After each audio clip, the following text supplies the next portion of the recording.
Welcome back to Truth Be Told. Oh, fuck, it's been a while. Hold on. Restart.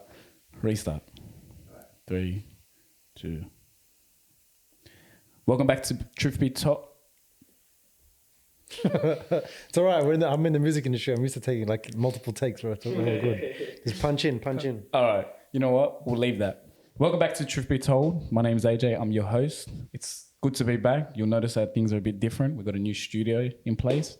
Very humble beginnings. We're in a back alley in Punch Bowl, if anyone's looking for us. My next guest, I went blank. No, it's all right. We'll keep going. My next guest is a good friend of mine. We worked together for a time.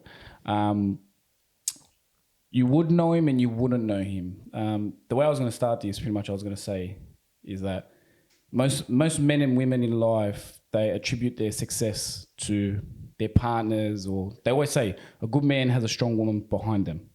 Well, my belief is as well, and most people can agree with me, in the music business, a good artist or a good group of artists have a good team behind them and a good management and a good manager that's going to look out for them and see long term and allow artists to do their thing. Riq here is what I like to say the manager of Australia's NWA, or in other words, OneFour's. And he's quite a fascinating character. Like I've said, I've known him for a while. So, Riq, how are you? Good, brother. Pleasure to be here after, social distancing and... Yeah, I mean, we'll still keep our distance here and there. All the things that have been happening in the world. Good to see you. Fucking mic, I'm going to keep this distance, but hold on, we'll get started. So, talk to me why you chose the passion of music. Man, music's always been something that I think has run in my family. My parents were music was like, always in my household. My dad was like massive on like rock and roll, country music and stuff. So I've always had that passion. And then through high school, I didn't like specialize. I didn't play like any instruments like really well. I didn't sing or rap, but I always like sort of gravitated to the people who were doing that. And then I think after high school, like, as you do, go clubbing, experience music in that kind of setting, following like my favorite DJs around or going to like club gigs. And then a career in music didn't actually really become a thing until like around 2014.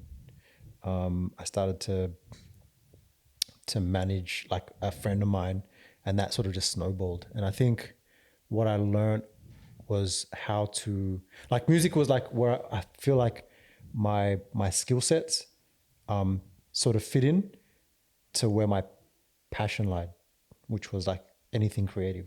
So whether it was like fashion or design or music, it was like all those things sort of intersected through music. So I just sort of found myself in it. And when I realized that, oh shit, I can actually be a good music manager, I decided to like pursue it full time. And what would you say it takes to be classified as like a good, because you got three, I'd say three lots of artists under you. You got the boys, obviously, OneFour, and you got Becca Hatch, and then you got I Am Solo. What do you think it takes to be, I'm not going to say in the Australian scene, but overall in general, good music manager? Like I think being a manager's changed, man. So like you got the business side, I'd say, and then you got the creative side. Just to break it down to the most obvious stuff, like on the music business side, you have to have an understanding of the music business. So like, like where the revenue streams are, what things cost. You understand how the music industry is set up. You've got like, negotiation skills, relationship skills. I think my strength is maybe branding. Like I think I have a good grasp of branding, and I like sort of working with artists on helping them to develop their brand. And then I think aside from the business stuff, then you got the creative. It's like, all right, cool. Like what's your actual interest in music?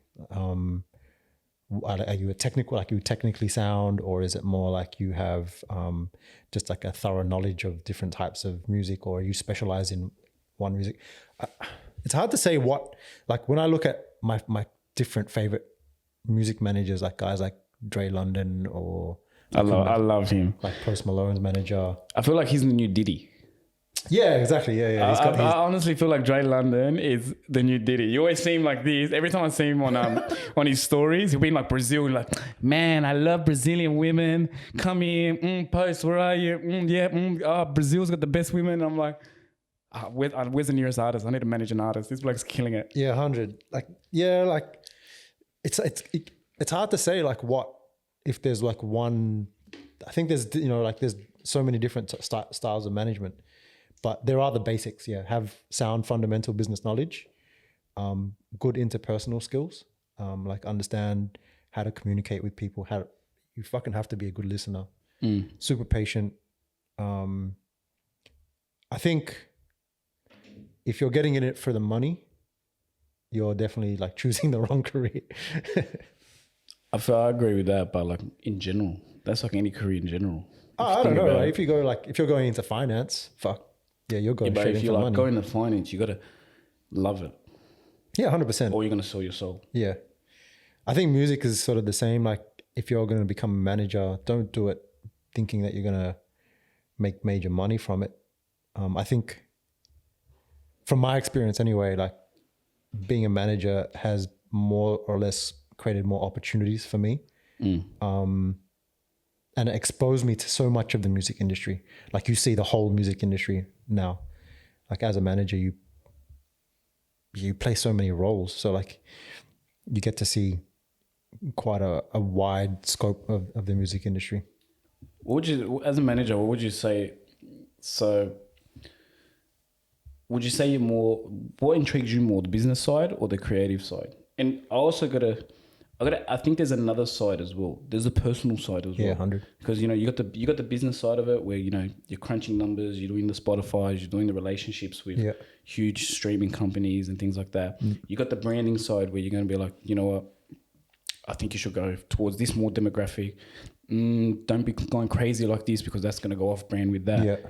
And then I think as a manager, which I feel like you do well and cultivate well as well. Again, looking from the inside, from where we first met to where you are now, is the actual personal side of it. Yeah. Where and you've said to me before in a conversation, they're not like, you don't see them as your artist. You see them essentially as, like your little brothers, like your family and stuff like that, which I find is more important because, like, again, where you're going back to, if you're getting in it for the money, you're in it for the wrong reason. Yeah. You're in it for the genuinity of, if that's even a word. I don't even think that's a word. I don't even know if that's a fucking word, but that's a new word now. Hey, Oxford Dictionary, hit me up. Genuinity. But you're in it for you actually genuinely want to see like the boys do well and grow creatively, artistically, and 100. even as men, and Becca as a woman in the world, you know what I mean? Yeah, look, the business side didn't come naturally to me. Like I'm not a hustle in terms of my work ethic, but I'm not someone who goes out to get the bag like naturally. Like I'm more of a creative person who's like more interested in the story. I'm interested in like the narrative, the visuals. Like that's what I'm really more drawn to. But in saying that, like I see the importance of being like an astute businessman or an astute businesswoman as a manager, and understanding like where your revenue streams are coming from, like what new revenue streams you can create, how to reduce your costs, like all that's like super, super important. Cause like, money is not everything, but fuck, money allows you to do like your best work. You know what I mean? So like a lot of the time I tell my artists like, all right, cool. We're not here to just go and make $1 million. $1 million is great. Like, don't get me wrong, but we're here to go get that million or whatever that amount is, so that you can go and upgrade your skills. You can go work with better artists. You can go work with like better creatives and continue to upgrade, because those people deserve to get paid, And essentially after that, the bag comes. 100%. Yeah. I think the byproduct, it should never be your goal. Like the byproduct of good work is profit, but profit isn't the end goal. It's the end goal is like the chance to do like good work and to put good work out there. And like that's so evident in music. But going back to what you were saying, like, one way to build trust with your artist is to go get a lawyer and try. Hey, if someone comes to me with a lawyer, I'm like, you mother. and try to. Sorry, we're getting used to the mics around here. All right, sweet. Sorry, we interrupt that rude announcement. All good. So going back to what I was saying is, my approach is like the contract is important for your business, but it's the personal contract you have with your artist, the trust that you build over time. That speaks way more than anything else. Like at the end of the day, whoever has the most money ends up winning the legal battle, right? So it's like the piece of paper just means like, all right, cool, like we'll sign it, but if you have more money than me, you'll more likely win. You know what I mean? So you want your artist to trust you, not because of that piece of paper, but because your actions over time have shown that you're invested in them. And that includes, being involved sometimes in their family stuff. Like in my case, like I've got artists, who are now incarcerated. And so you have to be involved. You can't not involve emotion or, like just be, we're just business. You know what I mean? Like it doesn't sort of work like that. Do you find a lot of people in the industry are like that? Or do you feel like it's just a byproduct of just doing business? I don't think people are naturally like that. But I also think that people don't expect when they get into management that's so much of their work is going to involve that, especially when you work with young people. You literally work with 4 young boys from Mount Druitt. 100%. 5 young boys from Mount Druitt who they can be a bit cheeky sometimes, as we know. How was it building a relationship with them, coming from an outsider in? What was that process like? It took time. Like the first time I went to see them was in 2017. At like Eski from Street Uni asked me to come and see a bunch of kids who were making music. I'd heard of them, and then from that meeting, it wasn't until like a year later that they actually started to work with How, and How asked me to just sit in the studio sessions, just as like an observer and perhaps discover is a I'm bad with my words today. Is it discovery? What's the artist's they're like all their music discography? Oh, discography. Yeah, discography wise. Yeah. Where were they in their musical life when you first entered? Were they at, I think they had Ready for War. They had done Ready for War. When I met them, JM's was still inside. So I think it was Ready for War, and then when the first song that they made they released was Shanks and Shivs. So like, but they started working with How at Sony in November 2018, and they released that song in, I think it was December or January. But it wasn't until August 2019 that I became their manager. So from them coming in November till 10 months later. I remember you used to come in the office and you'd come late because you'd come from the night with them and you're like, bro, they're not normal. They're not normal. And then you have me in the office, your brothers are ready for war. My brothers are ready to run. And like this skinny little white kid just walking around as if I got a shiv on me. Shock. Yeah, I mean, like, it took 10 months, and it's just that constantly like turning up, talking, getting to know each other.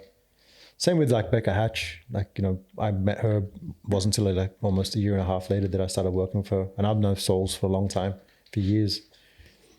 And how do you find juggling all of them? Because most people would know as OneFour being the big, like what their level of notoriety and how big they've actually become and risen in the last 2 years. Yeah.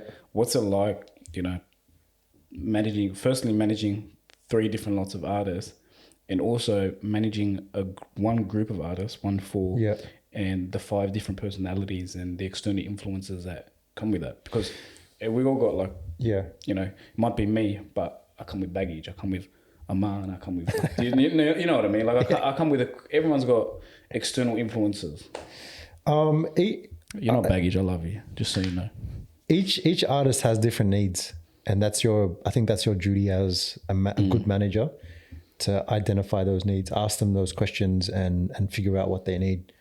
So like OneFour needed something totally different to Rebecca. and Becca needs something totally different to solo. With OneFour, like, I think, like they're not hard guys to manage. Like they're not out there doing like, you know, a lot of crazy stuff. Like in general, we talk every day. Do you have like a group chat where you roast each other? That's what I'd love to know. But like Riq was coming on, and me and Riq normally talk cool, but we're so serious about the way we think, and I had to send him a voice note before I go here. I'm like, Riq, our conversation's been so zero. Ooh-wee! And I had to send him like a little G up. But like, I'm just picturing like all of you, or like the 6 of you in a group chat, or obviously the boys, or who knows, they might have a phone inside, but like just roasting each other in a group chat. Because I feel like you guys have behind the scene, although they have this, you know, this tough, this persona and brand, you can tell there's still heart behind the scenes. 100%. Like, you know, Islander people are like, you know, mad humorous, and, you know, like they're always super, super like funny and like always joking around. Like, if anything, they roast the shit out of me just for being an old guy. You know what I mean? Like, I don't talk too much shit back. I handle their money, you know what I mean?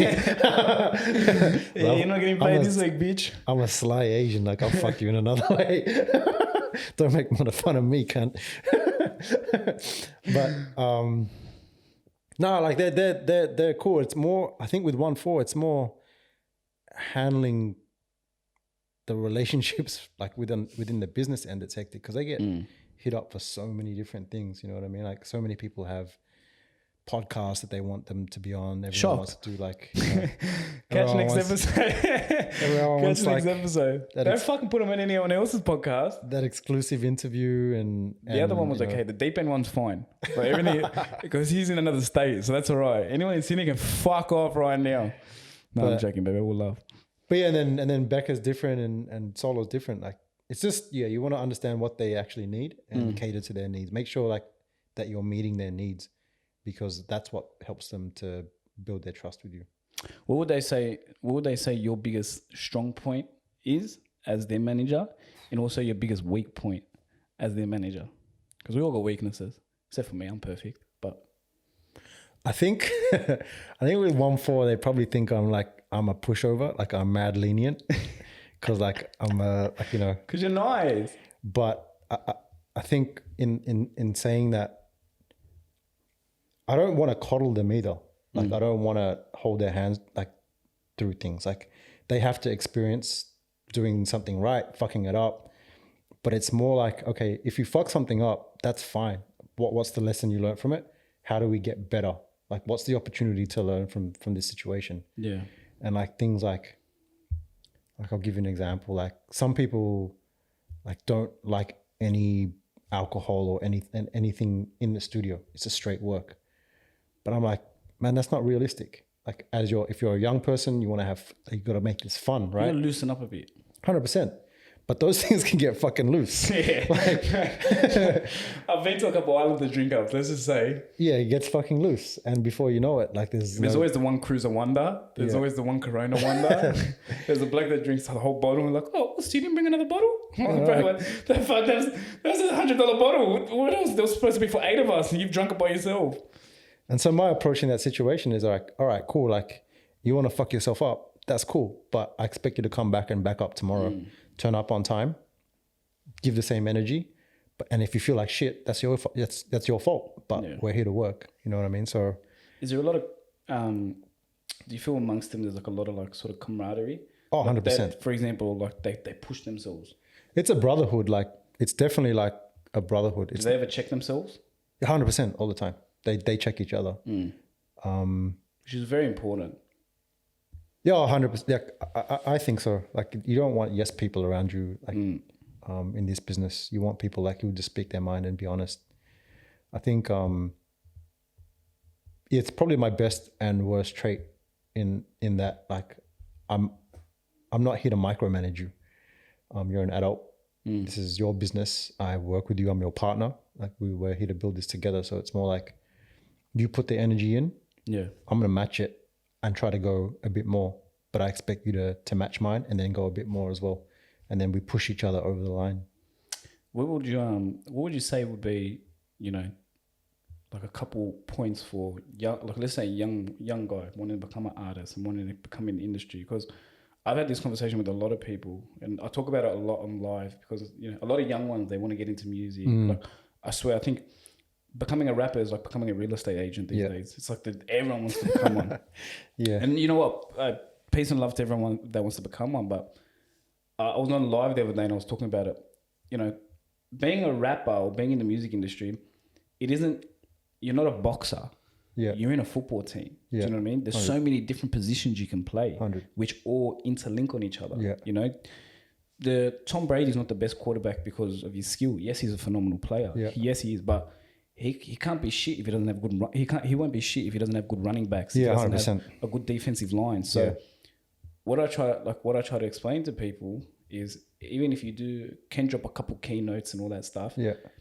You don't just have to be an artist or a rapper. You can be a manager or part of a support team, like how you have. Yeah, 100%. Like, I think one of the reasons I entered the music industry, or one of my main purposes in being in the music industry, is to tell specifically kids from Western Sydney that there is an opportunity to have a creative career, right? And when I say a creative career, I don't just mean like, oh, it's limited to singing, designing, drawing, or like, or like being an artist. Like, being creative is being a problem solver. It's about finding solutions. So creative thinking, critical thinking, like thinking, all right, how am I thinking outside the box towards this problem? Like, what's a new solution that I can find that someone hasn't thought of about how to approach this problem? And for me, like within the music industry, I felt that the music industry was sort of very out of date, like with the way that kids were consuming music.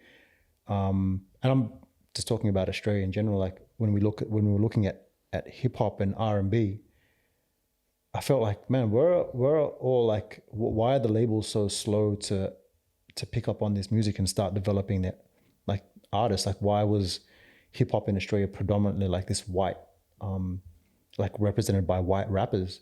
It's like where I lived, man, there was tons of like really good rappers, and like what was the gap? What was missing? And then I saw, I was like, oh, okay, we don't have people to develop the artists in Western Sydney. We don't have enough people that manage them. We don't have enough people that like produce for them or like do the mixing or mastering. There just wasn't enough. I was like, all right, cool. Like maybe that's where I need to sort of step in and start filling those gaps. Do you feel like that's changed now? Yeah, I think definitely. Like it's definitely changed. Like the industry is definitely paying attention to a lot of the R&B singers and the rappers, not just from Western Sydney, but from all over Australia now. There's a lot. I find that there's a lot more coming out. And actually, you know what? I was in the studio, not in the studio. I was at a friend's house. He's got these two young artists, 15 and 17. First thing I said to him, I'm like, why music? They're like, oh, we love it. We do this. I'm like, hold on. Do you love it, or do you love the image of it? Yeah. There's a massive difference. Because I find there's a lot of them just love the image of it. Yeah, I think the attraction of being famous. Not sure, like they're actually good kids. They actually like the actual artistry. Like they were showing me, and I when I was with him, I thought of you because I was saying, oh, listen to this beat and listen to the way he does this and that. I'm like, well, I've fucking heard this before. It's the Riq talks the exact same way about it. Yeah, I mean, look, there's being talented, having a talent and chasing that talent is one thing, right? But that's not going to get you all the way there. Like if you really love music, you have something to say, something that you feel like can impact other people or connect people or help people. You can teach yourself how to rap. You can go, learn how to write bars and read the dictionary. But to me, that doesn't necessarily make you an artist. No. I think for me, an artist is able to create an original work that provides a new perspective, like a perspective that no one's seen before. Like an artist is first. They're like, oh, like I've got this new way of looking at something. and I want people to see that perspective and rethink their own perspective. You know what I mean? Maybe it will help you to think about something in a totally different way.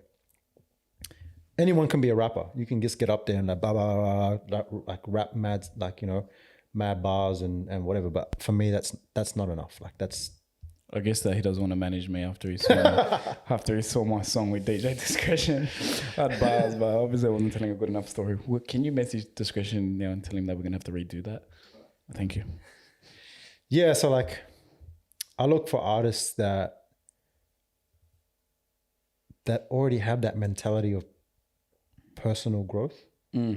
Like they're they're constantly looking at ways to get better. Like they're just curious, they're studious, you don't have to be like a book nerd or anything, but you're just thirsty for knowledge or... You say they have to have a little bit of soul? Oh, 100%. They got to have the source. Because when we had our original conversation and you were talking about artistry and not just rappers and stuff like that, I thought about it. I'm like, who was I thinking? I'm like thinking, fuck, everyone I listen to, yeah, there's like Polo G's. I don't know if you've heard Polo G's new album. Like his new album, I'm like, oh, okay, this is close to it.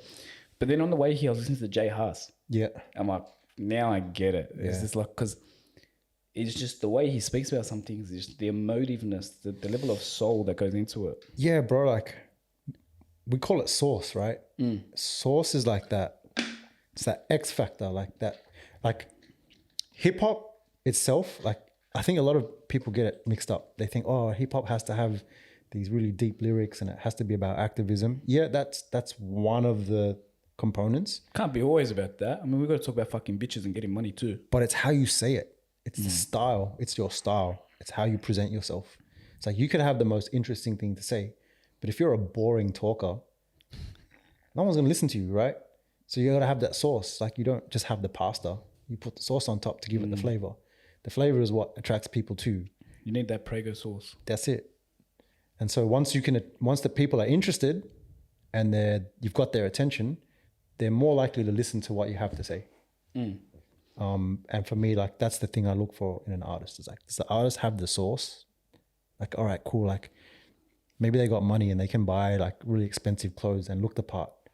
But like, can you give them a small budget and just get them to dress themselves in their own way and still look fucking good? They can still wear a plain tee. I mean, I always have this argument with people that, you know, if you put me in a nightclub with 30 cunts in sorry, I'm not sorry. 30 blokes in... You can't say that word? Yeah, I've made a promise. I won't say that word. I'm trying to go like commercial, but be myself at the same time. So like 30 blokes in Givenchy and then you got me in a plain tee, I'll still pull more girls. Because it's all about that flavour. Yeah, but like, I take like my personal approach is like, I don't care if it's expensive. Like if it's on the shelf, it means anyone can buy it. You just got the money to buy it. I'm the kind of person who's like, I'm looking for that pair of shoes or that jumper or not everyone can have that you have to dig for. You're looking for it and there's a story attached to it. And it means a lot to me because no one else got it. Even if it's like a $10 thing, like, oh, we'll go get it. Like you can't find it, right? So that makes it worth more. You know what's funny? Like talking about things that like no one has. I want to get a pager. I mean, it's so random. It's so random, but I want to get it for like I want to get it in like a old school pager. What are you trying to do with a pager? You remember those old school pages, right? Because for me, what an old school... Can you say my love handle? Let's get rid of that. For me, an old school pager represents like that hustle. You know, when they'll be in Brooklyn on the corner and they got the beeper. Yeah. So I'm like, I'm gonna get that beeper because it's just I don't know. I just vibe with it, and I'm like. That was like my goals in high school was to have a pager. It just looked like a drug dealer. I've been telling everyone you're 23. So that fucked up the storyline. Yeah, just showed my age. But going back to age, what do you think? How do you think? You know, a young kid. Let's say a young kid from Western Sydney. Yeah. His mate's a decent rapper. Yeah. Has a little bit of sauce. Yeah. What would you say are the best? Like, what would be the best tips you would give for him to become, let's say, a manager? He's realized that, you know what, fuck, I can't. Rapping's not my thing. Yeah. This isn't my thing. But maybe I'm good at talking to people. I'm good at things. Yeah. What are your thoughts? I think audit yourself. Figure out, right, where are my strengths at? Like, what am I really good at? and what am I not so good at? And like play to your strengths. All right, cool. Like say, I'll use myself an example. Like I'm good with people. I'm generally like can feel people out and make people feel pretty comfortable. Sounds like me. But what I'm not so good at is like music production. I'm not good at filming. I'm not good at like negotiation, right? So instantly I'm like, all right, I need to either learn those things or I need to find people who fill those gaps. So as a manager, I think like my approach is. Sorry, back to our rudely interrupted break, which happened because one of the very expensive paintings fell off the wall. So we're talking about what would you recommend to, let's say, a young artist that not a young artist, a young kid that wants to knows that he doesn't have the talent to be an artist, but he's got other talents that, you know, supersede and can do better as like a manager. Yeah, I definitely think so. You want to audit your skills and figure out where your strengths lie and what you're weakest at, and then whatever you're weakest at, you feel that either by studying and getting better at it, or putting the right people around your artist so that those gaps are covered. So say for example with myself, it's like, all right, cool, I'm great with people, sort of good at managing, different types of people and making them feel comfortable, but I'm not a producer. Like I don't have like the production capability. I can't engineer a session. So I was like, all right, I've got to find, great engineers that understand my artists, can connect with them. And so like, I've got guys lucky to have guys like Will Star, I Am Solo, Khaled, Chunky Love, who are fucking fantastic at what they do. Chunky Love. What a name. Yeah.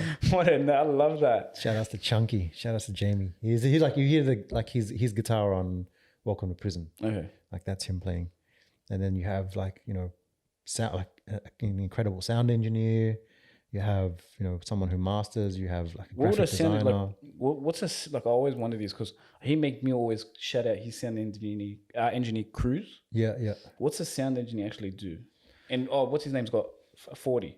Yeah, they got 40, and then you got like Mixed by Ali, who does like a lot of Kendrick stuff. Like a sound engineer is like someone who really understands sonics, and they're like, their job is to sort of balance all the components of the song, whether it's the instruments. So like, you got your drums. The drums has the bass, the kick has like the 808. It has the hi-hats. It has, so you want to make sure that all those things sound nice, that they're balanced, and it takes a very sensitive ear to make sure that everything's sort of sitting in the right frequency. Like you might you might go through like all these sounds, like say in whatever program you use, and be like, oh shit, that sounds nice, that snare. But then an engineer will come in and say, oh, here's like a whole pack of thousands of other ones that just sound nicer. Yeah. And so like you're getting that balance. It's like a stylist almost, but in sound. They're like, oh, try this sound. This complements this, and try to lift this sound up here, drop this sound here, so these particular sounds come out.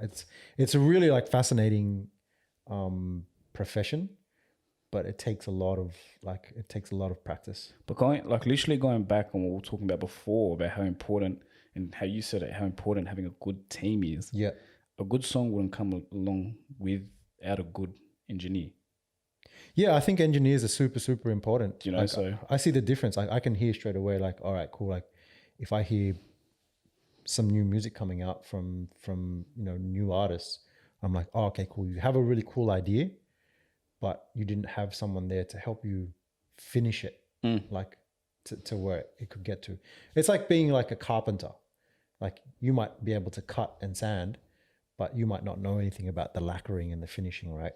It's like you want those people who can see your idea and then take it to that next level. Do you feel like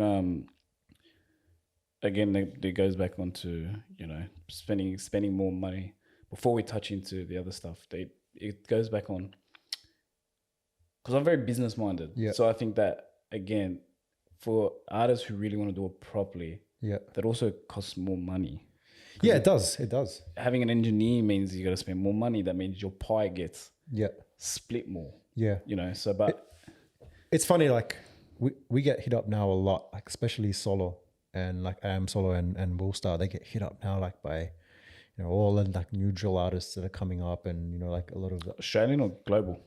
well, they already have like a lot of global interest, but like mostly from Australia. And we get hit up by independent artists and both like ones coming from labels. And a lot of them are like, oh, I only have this much money to spend. I'm like, well, you don't go to like Mercedes and tell Mercedes like, oh, I've only got 10 grand to spend. What can you give me? I go and I tell them I got a very, very popular podcast. So they're going to sponsor me as an athlete. So like, yeah, good things cost. And so they should, you know what I mean? Because someone's invested a lot of time and energy into getting better. But I also think it's your job to get there. It's not that person's job, that artist, that designer, that if they've gone and accomplished and done great work and built their resume, then they deserve to charge what they charge because they're in demand, right? Supply and demand. Like that's a very simple business concept. But your job as an artist is to find ways to get better, or your team, so that you can start working with more experienced professionals. The funny thing you say about supply and demand, because the first thing that comes to my head is this. Now, I don't know if I'm saying it right, but there's this story about, and also it goes back to like the 10,000 hour rule and stuff like that. There's a story about, I think it's Van Gogh or Picasso, and someone went up to him at a restaurant and like, oh, I want one of your paintings. Yeah. And then he started drawing on a napkin, and then he gave it to him. And they're like, what the fuck? It's a napkin. And they're like, I don't think you realize how long it took me to do, like, it didn't take me 2 minutes to draw up this thing. It took me 10, 15, 20 years. And I was like fascinated by that 100%. Because exactly what you say, it's you might hear an engineer hit like a snare, but for him to understand what like the actual sonic behind that snare could have taken him 5, 10, 15 years. They're thinking stuff that you don't even know that you don't know. They're thinking like, how will that snare sound in a car? How will it sound on your phone? How will it sound in a club? How will it sound with your headphones on? Like they're thinking of all the ways that you might experience this music and making sure that snare sound is comfortable in your ear wherever you hear it. Wow. You know what I mean? Like that's detail. Like that's great detail. And like you can hear who pays attention to those small details and who doesn't. And that's what makes a great team, superior to the rest. Like they really are paying attention to the small details. Now, small details. What do you find goes into a great song? This is something that I've like learned more and more over time, like just by being in the studio. Like it's not something that I ever learned from going to school or anything like that. It's just more watching and observing. You got two sides. You got obviously got the production, right? So you got your producer. What's production? So production, let's separate. You got a beat maker, someone who just comes up with a beat loop and an idea and sort of has that basic inspiration for a beat. And then you have a producer. Like a producer can make a beat, it's fine, but it doesn't stop there. The producer's job is to make sure that the performer of the song and the music that accompanies it, that they go well together. Like it's the producer is to make sure that the artist sounds really good on that song and that the song becomes the best product that it can be. Like whether it's giving it creative direction, whether it's helping in like the delivery of the artist, whether it's in the writing or... People don't realize how many different ways you can say one word. 100%. Like, I remember I was in a studio session and like, I can't remember who it was, but like the way that they were practicing how to say the same word. And I'm like, bro, it's just wait. Just say wait. Nah, wait. Yeah. Wait. I'm like, bro, what the this sound like a retarded seal. What's going on? And so, like their job is to make sure that the artist's vision for the song comes to life, and that they enhance that original vision. And yeah, like it's just basically making sure that the song reaches its maximum potential. What would you say? Like, what would make a great song? Like, like, how long would it take? How long does it take, do you reckon, to make a good song? Oh man, I've seen it take forever, and I've seen it take 10 minutes. Like there's not one formula for it. Now, I know the boy said that, what's his name, did his verse in like an hour? Ferg? Yeah. Like he pretty much smashed it out. Like he's had a very loose idea, and then went in, put that loose idea down, and then just kept chipping away at it until he was happy with it. What's the shortest time you reckon you've seen a song be made, and then the longest? Leroy makes songs in like... Leroy is a total beast in the studio. Like he's one of my favorite people to ever watch in the studio, because he can just take a simple idea and like within half an hour he's got like this magical song. Like I've seen him do it like so many times. I think number one, what makes a really good song is like it's the feeling. It's like what feeling did you feel at that time when you were saying those things, when you were writing the lyrics or producing? What were you thinking about, and how well were you able to translate that feeling to, or communicate that feeling to the audience? And do they capture it? Did they receive it that way? Did they feel the same way in whatever you created, right? And then you have like the songwriting. It's like how much, like I hear so many people like complex wordplay, crazy lyrics, but it's like, what are you actually saying that I can relate to? Are you just screaming into this fucking mic, and like, you know, are you saying anything interesting? Is the way that you're constructing your sentences like, or is it like making me think? Or is it something like a Drake where I feel like, shit, you could be just talking straight to me. You know what I mean? Like, is it the way you're delivering? And That's how you know when you hit that replay. Yeah, I think you know a good song when you, like, it's halfway in and it's past, like when we're talking about that feel, it's past that bit where, like, let's say 45 seconds and it drops all these emotional shit and you're like, oh, fuck, I feel this. And then you restart it just to hear that bit 100, again. 100. And that's kind of subjective, like subjective. Everyone sort of, you know, likes different things. So then you can get to the technical side is like, all right, you have to be singing on key, the beat, you have to be on beat, and it has to be mixed and mastered well.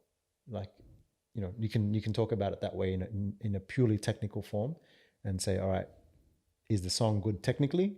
And the subjective stuff is like, does it connect to the audience? Is it something that they're going to go back and listen to, or is it something that they're going to go tell their friends about because they feel like, oh shit, like you need to hear this, like, you know what I mean?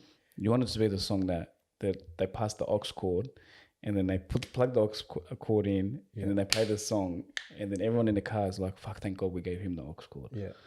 But I've seen, yeah, that's the song you want. Yeah. But I've sort of learned like it has to be a balance of all those things. Like a great song, like a timeless song is something that. What would you say? What are 2-3 timeless songs you would say? Oh, fuck, there's heaps. Like, listen to any of like the Beatles catalog. Like we still sing like things like Hey Jude or Imagine by John Lennon. Oh yeah, like, you know what I mean? Like stuff that they capture like the people. Yeah, they capture a moment in time. You have songs by Park like Changes. You know, like whenever like there's a revolution on like. Did you see that video? Yeah, 100%. How like in New Zealand? Yeah. When it's like they started playing, it's just like the whole street, or even Biggie Hypnotized when everyone was in isolation. Yeah. But then you have a song like Barbie Girl by Venga Boys, and like track, I'm a Barbie, like it's fucking so catchy as shit. You know what I mean? It's like it's not saying nothing, but it's catchy as shit, and so like people can connect over that. Like it doesn't have to be super complex. It doesn't have to be. Kiss Me Through the Phone, Soulja Boy. 100. Kiss me through. It just has to be authentic. It has to be real. Like it has to really come from you, and it has to have this like real authentic energy about it. You know. Completely off topic. Yeah. We'll go back into that because it just come to my head. Like because Akon's locked up. Yeah. Yeah, I'm locked up. They I'm won't let getting me into this 6ix9ine out. conversation, are we? Yeah. I want to know your thoughts on him being on that remix. Man, Akon fucked up, bro. Like you can't. Like what do you? He's smart, but like I hate it. Little TJ commented on it, and he's like, you know, a lot of I'm not gonna say a lot of real ones, you know, really felt this song, and you're about to fuck it up. Yeah, he fucked up an incredible song, but I don't know. Maybe he thought like, But then it's crazy. I'm just gonna go make a killing from it. Hey, look, because he puts all his money back into the community. That's the crazy thing. some about people are in it for the money, right? And good on you. Like if that's what you want, be honest about it. I'm just in it for the money. All right, that's cool because like there is that too. But don't be that person that says like, oh yeah, like, you know, I'm in it for the artistry, I'm in it for the people, and then for the culture. just say it. Like if you're in it for the money, all right, cool. Like you're in it for the money. That's no problem at all. It's like saying to a girl, like, you Each know, to their own. I like you, but really you're in it for the sex. Yeah. I've never done that before, but I'm just I'm an honest person. But it's essentially the same thing. But we get classical songs. I mean, say also another song that I resonate with. I don't resonate with it in any weird way, but every time I hear it, it makes me feel some like real emotion. Is Meek Mill's "Dreams and Nightmares"? Yeah, right. Yeah, a big song. And his one with Tory Lanez, "Lily Again." Actually, anything Meek Mill. I don't know why Meek at 2 a.m. I thought Frito was your guy. Who? Frito. Oh yeah, And, and what's his name? Dave. I love Dave. Nah, the other guy. I'm not gonna lie, I love Ashanti too. The one that was in the car, in the motorcycle accident. Oh, Bugsy Malone. Yeah. Hey man, That's your guy, right? Wow, what a fucking hell! You know what I like? You know what I like about Bugsy Malone? Because you know me, I'm not shallow when it comes to music. I'll go through a whole catalog. Like I'll go from the start of the catalog to the end of the catalog because I like understanding their journey, and like. But the thing that I love about Bugsy Malone, classic songs and stuff like that, is you listen to the start of his catalog and you hear actually going back to production as well. You hear the sort of ratchetness. He doesn't have the money for proper studio equipment. He doesn't have the money for a proper engineer. And then even his storytelling over time into the level of his career develops, and his videos develop better. He went from videos of just an Audi and 5 of his boys and just rapping to full themes and 100%. You know, and I feel like it just it fascinates me. But then you have like people like Little Baby who fascinate me. Who 3 years they've just dropped project after project after project with like banger after banger after banger. But you actually like, I think his latest project, there's 6 songs I've got on repeat. I don't know what it is. I just feel them. Yeah. And then Fredo is good because like Fredo's alright, but like he's more, I don't know, he's more in the car. He was with armed robbery after, but like he's like Bugsy Malone and Dave's song. There's 2. He's got the Psycho. Psycho just like, man, when he talks about women and he's just like, it just gives you this vibe. And then Location. Location makes you feel like he didn't even like that song, right? He wasn't even feeling that song. Oh man, but then again, like Jay Huss. Like Jay Huss is, I'm fucking vibing with Jay Huss lately. Yeah, man. He's got some songs on him, but like even then songs that no one will know because they're not like, majority of people want to know. Came in a back one, left in a white one. But like there's songs that like were deep in his catalog. Yeah, and I found them like, fuck man, like the level of artistry and the way he makes you. And again, coming from completely different, like my favorite, I actually said it to myself today. If I die, I want to play it at my funeral. Spirit. Oh, okay, yeah. Like just the lyrics, I mean, again, I'm not from that life, but like he goes, it's vivid, right? You can see it, like the way they describe it. I was thinking of my next Instagram caption with my mom or with my brother. I was like, because he's like, if I end up dead or popping on a wing, just know mommy raised the king. I was like, shout out mums, man. I'm like, wow. I'm like, but it's the way music makes you feel. Yeah. And again, it goes like people, like going back to what we're talking about. People don't realize the little tiniest details, that little tiny snare in the back that surface level you don't even notice. Yeah. Subconsciously, you hear it and it bangs different. Yeah. And you take it out and it's a totally different song. They don't realize how like making a song is essentially like having surgery. Only the doctor really, like, I can look at it and think, oh, he's just taking out a lung. So he's just taking out a hernia. But he has to dissect it at an exact spot. Even how you talk about with music and alcohol, you know, it's not just a scotch. Yeah, man, there's a lot of work that goes into it. You don't see. All right, it's got a nice label and all that, but it's not just a scotch. Like the level of detail of what type of oak the barrel is, or what type of wood the barrel is. Yeah. The conditions, the humidity, the aging. If it's off by 2 days, you're fucked. It's like the level of, and that's what kind of sort of fascinates me. And like there is like I have so much respect for you as a person, but I also respect what you do, because I know the level of understanding that you have for those little particular details. Yeah. Like you look at Welcome to Prison, and people think, oh, okay, it's just a song about Welcome to Prison. But you don't hear like that song wouldn't have done well if it was on a normal beat. You had to have that. Man, like you had to have that to like feel the. People don't know like how much we put into that song. Like, the fuck are you laughing at so much? What are you laughing at? I don't get why you're laughing. No. That was exactly how the song sounded. Chuck that I'm trying to go for the next song. I'm trying to be on the next one. Yeah, we're like, fuck, we put so much work into that song. Like the song leaked. Remember, like the song leaked. Like the full video like leaked for it. The song leaked, and that was like the first version of it. Do you guys go back when a song leaks? Do you guys go back and be I smashed my head on the wall but 1,000 times, like, fucking leaked again. But like, do you guys go back to like, and I call someone, who the fuck leaked this shit? And like, we just never find out. Sure, it was an industry plant. Maybe. I'd like. But yeah, like that song had several different versions. I think by the time we finished it, it was like version 14. Fuck. Yeah, we went through 14 different versions of that song.